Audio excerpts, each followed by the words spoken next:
Hello everyone. Hello to you all. Thank you so much for being here. Bridie and I have been missing you guys, but we are so happy to be back now. Bridie's life has been very calm and peaceful. She slept a lot over the last few weeks in her pram. So sorry, look at that, shaking and wobbling. I'm sorry. Had my foot on the stand to keep it still. And so when I took my foot off, that's when the stand wobbled.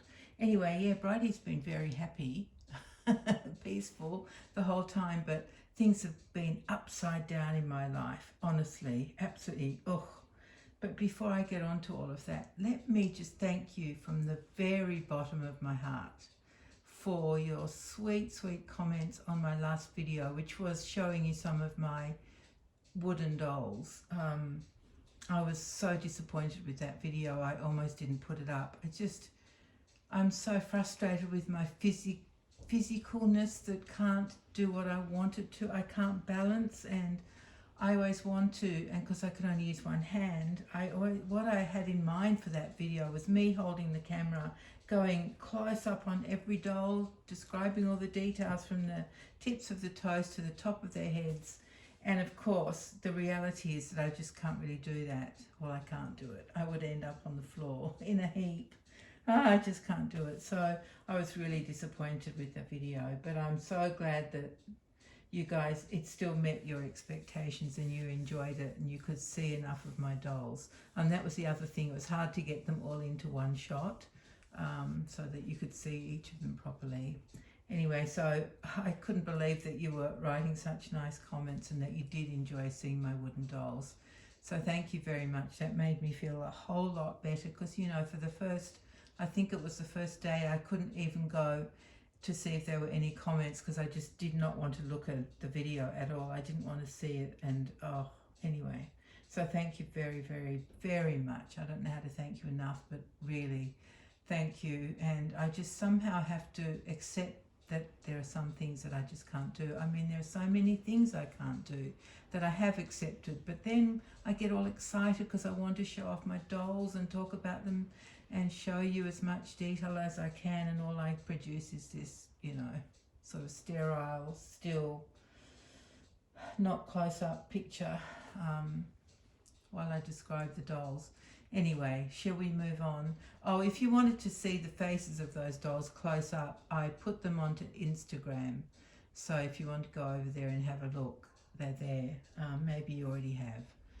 So thank you very much, my darling people on YouTube. Oh my goodness. Anyway, shall we talk about this little angel, because she's kind of front and center, isn't she? Look at her in a great big bloomers. I think it's so funny. So let me tell you what she's wearing.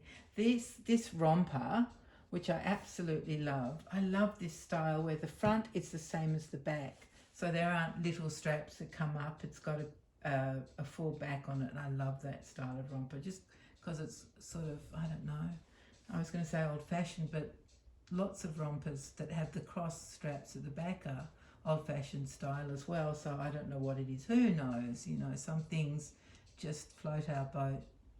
Do I say float our boats or float our boat? Anyway, you know what I mean. So she's wearing this bubble romper, which actually, let me show you. This isn't, this little bit that comes at the end of her legs is meant to come down there instead of like a traditional bubble romper which comes up there, which is my favorite type. So I cheated a bit and pushed the end of the legs up like that. And it's by a brand that is Australian, and I never knew they made baby clothes until I got a email about a sale that they were having on their baby clothes, and lo and behold, I found this romper. I could have bought more, but I didn't. So before I forget, let me just tell you the name of the brand before I do forget. It's Sportscraft, and it's an Australian brand, and they've always just done women's clothes and men's clothes. But you know, like so many brands, I think the money is really in baby and children's clothes these days, because everybody wants to dress up their children, whereas in the olden days, there wasn't that much money spent on children's clothes. I mean, they had maybe one or two party dresses, the girls, and the boys had a good outfit. but in general we didn't dress them up that much, which might be why I love doing it so much now. It could add to that, couldn't it? So this beautiful, it's like lawn, I think, fine, very fine cotton. I think it is a lawn, and I think also it is a Liberty print. I just fell for the design, really. I often prefer, like, look at the shape of the clothes rather than the colour or the pattern. It's more the shape that attracts me, which is often why I go for boys' clothes, like boys' dungarees. I love that simple shape that they have, and they don't have frills on them. And yeah, I'm often attracted to boys' things because of that. So that's by Sportscraft. It is a Liberty print. I don't remember the name. It's got some strange name, which is irrelevant, really, isn't it? And it's a white background, but it's not like super bright white. And it's got muted tones of flowers, like a muted, I saw almost like a cornflower blue, but more muted. And then there's a gorgeous mushroom type pink here. You can see there. On that flower, and then there's some beautiful actual brownish mushroomish colour leaves here. So it's beautiful, and then just plain pink flowers without the blue, and just just various little blue flowers around the joint. So it's gorgeous, and of course I love blue on girls. It's my fave. Yeah, it's one of my faves. I love blue on girls. I just love blue clothes. It doesn't have to be a girl. It could be on a girl or a boy. I don't mind. It makes no difference. And underneath, what she is wearing is a short sleeve t-shirt. It's not even a bodysuit. And it's a pointelle. I don't know if you can slightly see the pattern there.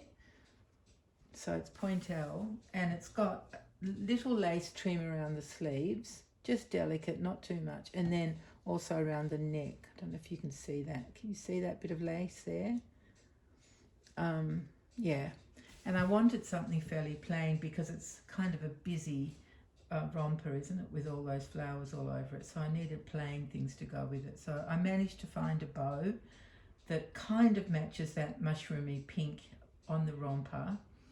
I think it does match, actually, now that I'm looking at it properly. I think it does. And of course I had the usual struggle trying to get the hairband on, so please excuse her messy hair, but that's basically as good as I could do it. Each time I tried, it sort of got worse, and then it got a bit better, but then the hairband kind of bounced backwards, and you know how it goes. So if you think it's hard with two hands, let me tell you, it's very hard with one hand. Anyway, so that's what she's wearing on her head. It's like a muted light pink headband with a bow on it. It's one of those nylon bands that's, you know, super stretchy and soft. And then on her feet, I wasn't going to put anything on her feet because the weather is absolutely glorious. This is my perfect weather in the whole world. I just love it. Our autumn and our spring, oh, they're so beautiful. So our weather is cold in the morning and cold at night, but during the day it's just gorgeous, just right, really comfortable, and that's what we're having. So I thought I would cover her feet so they didn't get cold, and she's just got a little pair of merino wool knitted socks on that are so cute. I've had these for a few years. I don't know when I last used them, who knows, but they're just adorable. So she's even kicking up one of her legs, aren't you, sweetheart? Do you want to put it down to match the other one? There you go, they can be together. They're very cute little socks. And she's lying on our Jellycat bunny blanket in pink. Well, these are the blankets I love, which are reversible. You know, when you flip to the other side, it's the cream with pink bunnies on, and the side she's lying on is pink. It's a pink background with cream bunnies. I didn't say that very well, did I? So the underside today is all cream with pink bunnies on it, and then she's on the other side. I love that. I don't know if that's what they call jacquard. I'm just not sure, but I really love that way of the knitting machine, you know, the way the knitting machine does it. And I don't know if you can see, yes, I think you can, her bunny rabbit, which is something that I took out of the doll room because I had to unpack virtually the whole doll room to get to my wooden dolls, which are not all together, they're scattered around the doll room. But also I needed to unpack the doll room because I'm going to have a table at our big annual doll show. I haven't had a table for, well, not at all during COVID, and then I think the year before COVID I didn't have a table. So it's been some years since I've had a table, and our annual doll show it's usually the last weekend in July, but the silly place that we use, well, it's not silly, it's a lovely place, but they made a mistake and they booked somebody else in for the last weekend in July. So we're the second last weekend in July, the Saturday and Sunday, which I think is the 22nd and the 23rd. So in case you feel like flying down to Sydney, it will be cold, like it's our winter. So you'd be coming from your summer if you're in America or England or any other country in the Northern Hemisphere. I don't really need to name everyone, do I? But you'd be so welcome and you would have the best time ever. It's the biggest doll show in Australia. We have clubs coming from all around Australia to it, and it's really exciting. It's really, really good fun. We have an early bird special opening on Saturday, I think it's from 9:15, and you pay a few dollars extra to come in early, and then you get sort of the exclusive look around before anybody else does, and you can bags, if you see something you can grab it, which I think is always a bonus at a doll show, isn't it?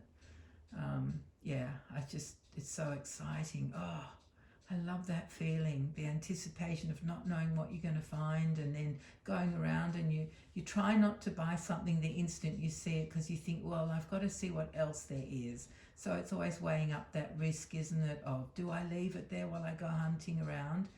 And probably the best strategy is to zoom around one time, fairly rapidly, remembering the things that you want to go back to, and then you'll know what you're up against. Or, I mean, if there is something that you absolutely love, I always recommend grab it, because, if it's something that you've been waiting to get for a few years, or, you need it to add to your collection, or, it's just something that you've just lusted after for ages, I always say just get it, because you might spend another 20 minutes walking around the rest of the show, come back to it, and it's gone.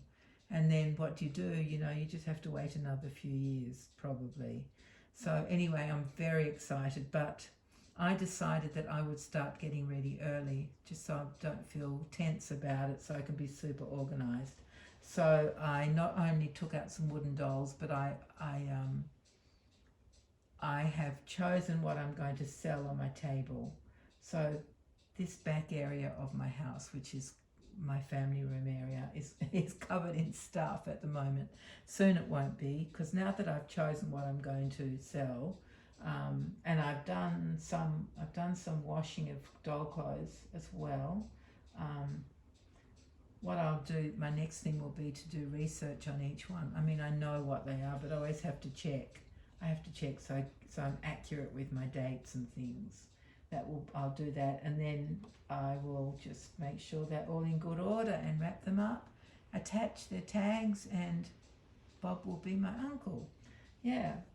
So that's another bonus to unpacking the doll room, so that I'm ready in advance and I don't have to be stressed at all. I'm actually going back to the doll club at the end of this week on Saturday. I have not been for years. I stopped when COVID started, and my leg has prevented me from going back for the last year. And unfortunately, I just can't go independently. So my friend Kim, who took over as president after I was president, is going to come and pick me up and take me and get me in there and plonk me on a chair, or, she can be my guardian angel, because I'm not too good at the moment on my own. I can't be trusted because I might crash down. Anyway, so I'm excited to go on Saturday, and because it's our May meeting, that's where our Mother's Day is in May. It's on May the 14th this year. It's always the second Sunday in May, and so excited because my second child, a daughter, was born. She's my oldest daughter, so I have two sons and two daughters, but my oldest daughter was born on Mother's Day, on the 14th of May, a long time ago. So every now and again, I get to celebrate her birthday and Mother's Day on the same day. So we're going to be doing that this year. But anyway, sorry about that. Let me get back to the drawing board. What I was saying was that we always have a high tea at that meeting, at the May meeting, and that's lots of fun. We take in our tiered plates and we take special cups and saucers, and we make, you know, little sandwiches and cupcakes and, you know, all sorts of things, and sit at tables, and it's fun. It's really fun. So I forgot all about that because I've been, well, not completely disconnected, because I've been up to date with my friends, you know, talking to my friends at the club. So I know what's been going on, but still I forgot all about the Mother's Day high tea. So I'm going to be making some, well, I thought I've got some frozen smashed bananas in the freezer, and I thought I would make some banana bread, but instead of making it just into slices, I might make some little mini muffins. I've got a little mini muffin tray, so I thought that'd be fun to take them, and then they're kind of bite size instead of a muffin as big as your head. My muffin tray isn't quite that big, but a big would make a big muffin. Anyway, so that's what I'll probably do on Friday. Friday before Saturday, that's right. Kim's coming to get me very early in the morning.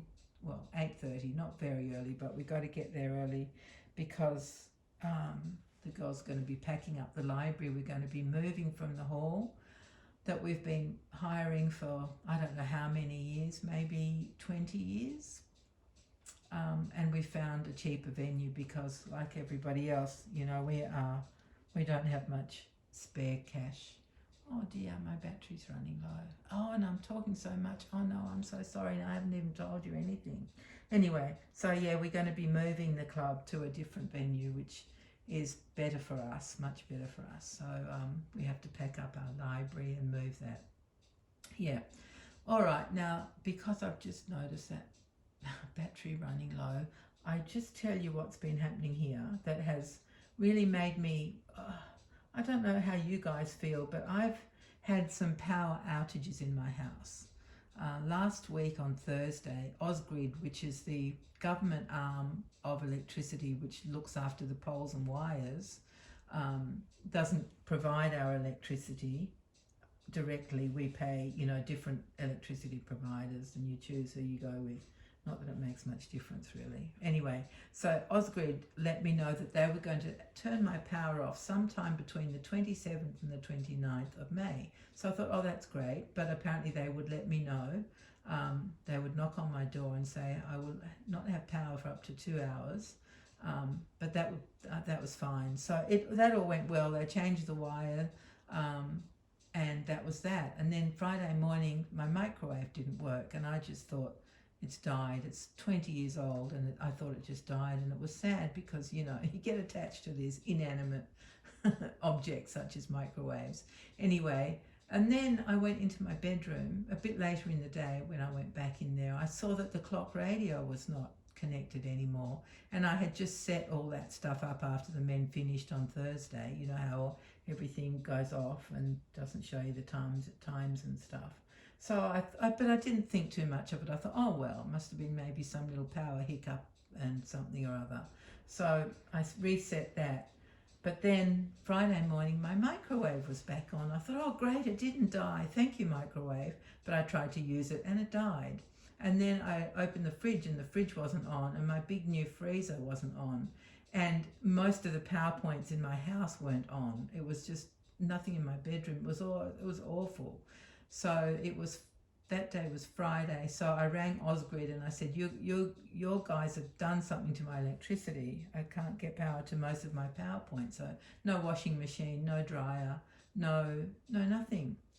No nothing in my bedroom. No nightlight, no TV, no power for my phone charger, you know, none of that stuff.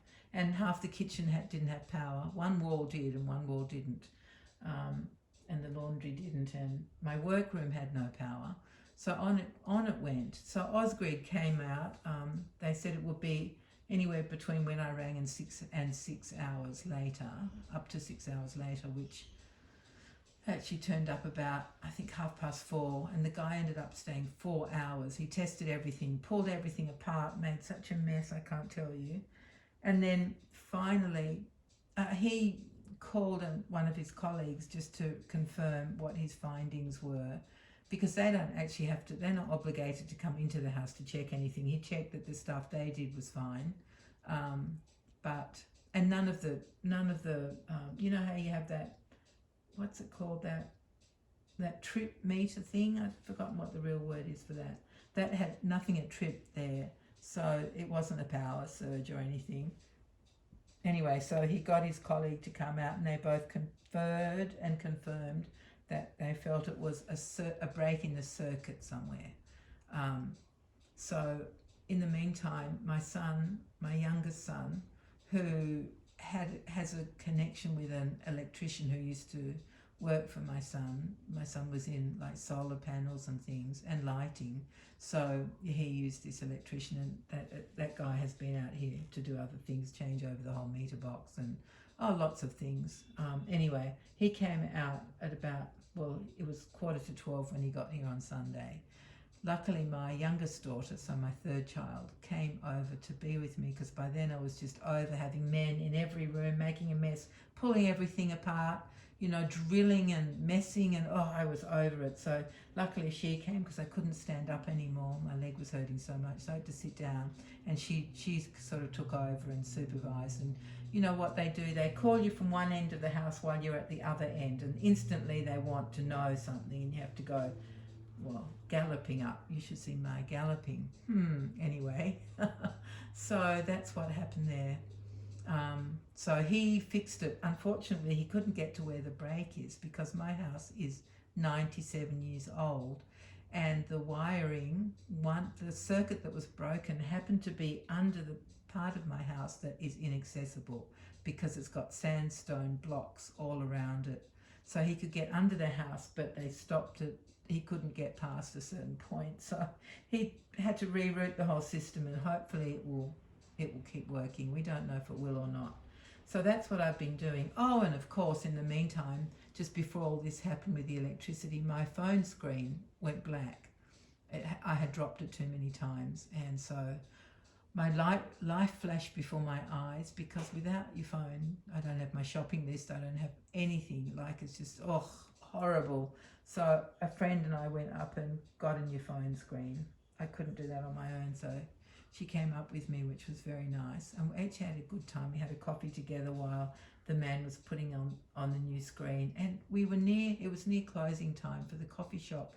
And they gave us each a loaf of beautiful bread instead of chucking it out. So we were so happy. I got a dark rye sourdough, which is my favourite bread. And my friend got a wholemeal. We don't know if it was sourdough, because it did taste a bit sourdoughy. Anyway, so that was really fun. And then my phone was working, so I was so happy. But then, of course, the house wasn't working. So that's what I've been doing, basically, and sorting through dolls. And, my house is a wee bit in chaos. And now if I don't go, your ears are going to start bleeding. I'm really sorry. I didn't know I'd be talking this long. I have to go because I'm expecting a grocery delivery from Woolworths very soon. So I better go, and just thank you so much, everybody. If you stay till the end, I really appreciate it. I just can't believe that I've talked so much. I'm sorry. I guess it's because I haven't been talking to you for a few weeks or a couple of weeks or whatever it's been. So I had to make up for it, didn't I? Oh, did I tell you about that bunny rabbit, or did I distract myself? I think I distracted myself. So let me just tell you about that gorgeous bunny. Let me see if I can reach him and bring him closer. I don't think I can. I can't even see the screen now because it's gone all blurry because it's running out of juice. Anyway, he's a beautiful bunny, and I bought him when I was in Germany in 2011, and he's made by a company called Kosen, Kosen. They make realistic animals, soft animals, and I just love that rabbit. Absolutely love it. I hope you do, and I hope you can still see everything. I can't from my end because it's just a big blur now. Oh dear. All right, my darling friends, I better go before things go from bad to worse. Thank you very much for being here with me and with Bridie and with our rabbit. and we'll see you all very soon. Take care, everyone. Bye bye.